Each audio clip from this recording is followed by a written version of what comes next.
In the Caribbean Sea, Julia and Tom, along with their children Cassie and Ben, are enjoying a boat trip. While Tom and Ben are busy fishing, Cassie is listening to music on her headphones, and Julia decides to go for a swim. Suddenly, a strong current pulls Julia away. Within minutes, she realizes the boat is far from her. Panicked, she shouts loudly for help. Cassie, engrossed in her music, doesn't hear anything. Ben is also focused on fishing. Luckily, Tom hears Julia's cries. He quickly steers the boat towards her, jumps into the water, and rescues her. Tom safely brings Julia back onto the boat. Julia is terrified. She explains she doesn't understand why the current pulled her, as the sea seemed calm. Tom is greatly relieved that his wife is now safe. He instructs everyone not to swim far from the boat again. Later, the whole family gathers around a table to celebrate Ben's 13th birthday. First, gifts are exchanged. Ben receives a new laptop from his father. His sister Cassie gives him a jellyfish mask, and his mother Julia gifts him a Dominican necklace to protect him from evil spirits. After this, they all take a photo together and prepare to cut the cake. Just then, Cassie gets a video call from her boyfriend Adam. She's overjoyed, eager to talk to him. But the call drops as the camera shows a massive storm approaching the city where Adam is. Cassie finds this very strange as she's never seen such a storm before. She tells her parents about it. At that moment, they all hear sounds from the sea. They see large humpback whales swimming near their boat, seemingly migrating. One of the whales collides with the boat.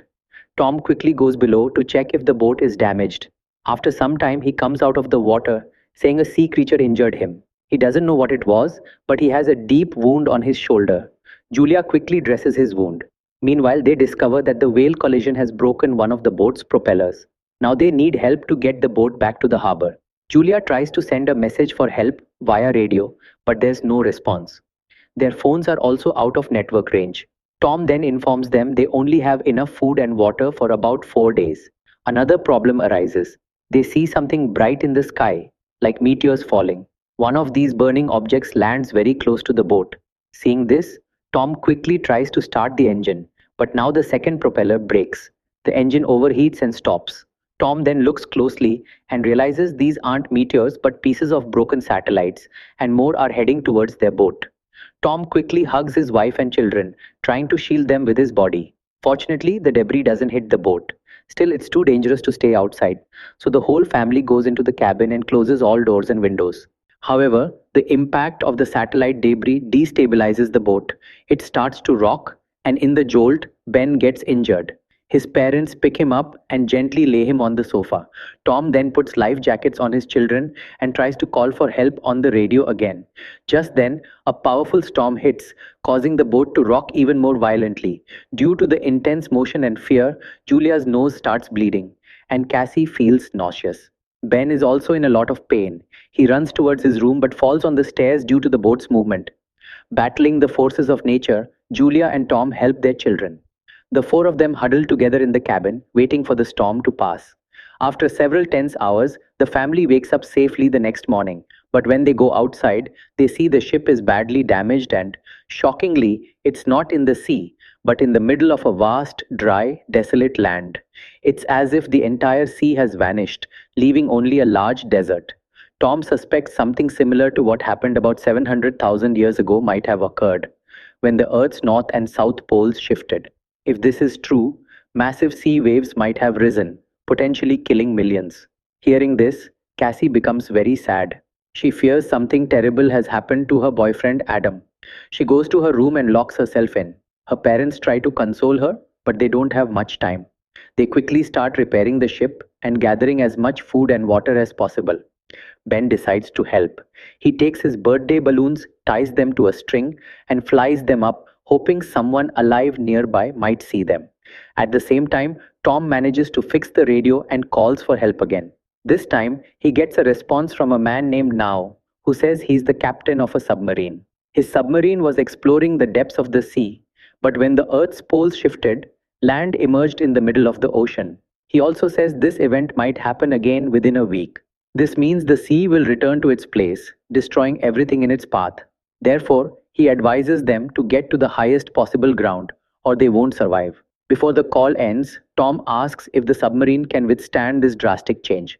The captain says the submarine might survive, but it only has space for 3 people. Concerned for their children's lives, Tom and Julia plead with him to give Cassie and Ben space on the submarine, so at least their children can survive. The captain agrees and gives them the submarine's location, which is a 3-day journey from there. Now that they have a plan, Tom tells his family to rest for the night as they have a long journey ahead. The next morning, the family gathers as much food and water as they can. Just then, Tom sees a stranger approaching their ship with a dog carrying a harpoon. Tom signals friendship and offers him a bottle of water. But as soon as the man finishes drinking, he suddenly attacks Tom, knocking him to the ground. Seeing this, Julia, in fear and anger, runs to save her husband, but the man attacks Tom's throat with the harpoon and kills him. Unable to do anything, Julia runs to warn her children. The man throws the harpoon at her, which hits her shoulder. Despite the severe injury, Julia somehow manages to run to the ship and, with her children, locks herself inside. The man follows and tries to break down the door. Inside, Julia gives Cassie and Ben a flare gun and tells them to hide in a compartment under the sofa. She then goes into the bathroom, closes the door, and takes a knife for her safety, waiting for the man, who is now slowly approaching. Finally, the man opens the bathroom door, hoping to find someone inside. But at that exact moment, Julia manages to escape through a small hole in the ship and gets out. However, outside, she encounters the dog. The dog barks to alert its master. Then it runs towards Julia. With no other option, Julia, to save herself, kills the dog with the blade. Hearing the dog's painful cry, the man runs out and finds his pet dead on the ground. This makes him even angrier, and he sets out in search of Julia. Meanwhile, Julia again climbs onto the ship with difficulty and starts looking for her children inside. Suddenly, the man attacks her and punches her hard in the face, causing her to fall. He then grabs Julia's legs, but Julia kicks him hard, giving herself a moment of relief. She tries to get her knife back, but the man overpowers her, snatches the knife, and bangs her head hard on the ground, making her nose bleed. Cassie and Ben are watching all this, unsure what to do. Finally, the man punches Julia in the face again, knocking her onto the sofa. He then tries to strangle her. Cassie can't bear to watch this any longer. She takes out her flare gun, opens the hidden compartment of the sofa, and fires it. The flare hits the man directly, and the galley catches fire. Julia quickly grabs essential supplies and runs out. As she picks up a bag, the man attacks again, but this time Julia kicks him straight in the face. She then runs to her children. They see their father, Tom, hug him and try to wake him up, wanting him to be alive. But sadly, Tom is dead.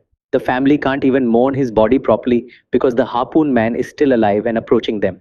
Seeing this, Julia, Cassie, and Ben run towards the mountains. When they reach a short distance, they stop for a while to catch their breath and regain some strength. But Ben is still very upset about his father's death. He feels guilty, thinking his balloon signals led the dangerous man to the ship. His mother, Julia, consoles him, saying it's not his fault and promises to keep her children safe at all costs. After resting for a while, the 3 of them continue their journey towards the submarine. But after a few minutes, Ben encounters a shark. This shark can't survive long as there's very little water now. Julia tells her son Ben to keep moving. She looks through her binoculars and sees that the dangerous man is still following them. Seeing this, the family quickly flees. On the way, they see pollution spread by humans, like oil drums and plastic bottles scattered on the ground.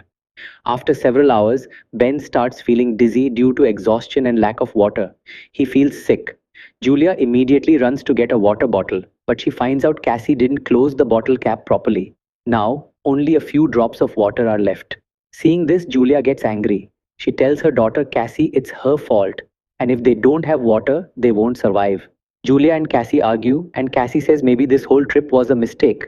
But Julia scolds them and says they can't stop now, they just have to keep going. Finally, in the middle of the desert, they find a crashed airplane. They decide to stay there for the rest of the day and make it their temporary home. As Julia sits on a seat, she sees a picture taken on Ben's birthday and misses her deceased husband, Tom, dearly. Taking advantage of this moment, Cassie asks her mother how she and Tom met. Julia tells her she met Tom in a hospital where she was training to be a doctor. Tom had been injured during a college research project and was brought to the same hospital for treatment. Julia took care of him, and when Tom regained consciousness, he fell in love with Julia at first sight. After that, they started liking each other and their relationship began. But because of his studies, Tom had to return to Germany. A few months later, He came back with a job offer in Miami. The only condition for taking this job was that Julia had to be with him. So Tom asked Julia to marry him, and Julia agreed without much thought. They then built a happy life together, but their happy world shattered when Tom's life was taken by the same man who is now troubling their family. As Julia finishes sharing these memories, all three of them cry, remembering Tom. They then try to rest for the remainder of the day. Time passes, and Julia and Ben fall asleep, while Cassie wakes up and goes outside the plane to do some work. She doesn't know that the same dangerous man is hiding behind her, slowly approaching to attack. But she also doesn't know that Julia is awake too.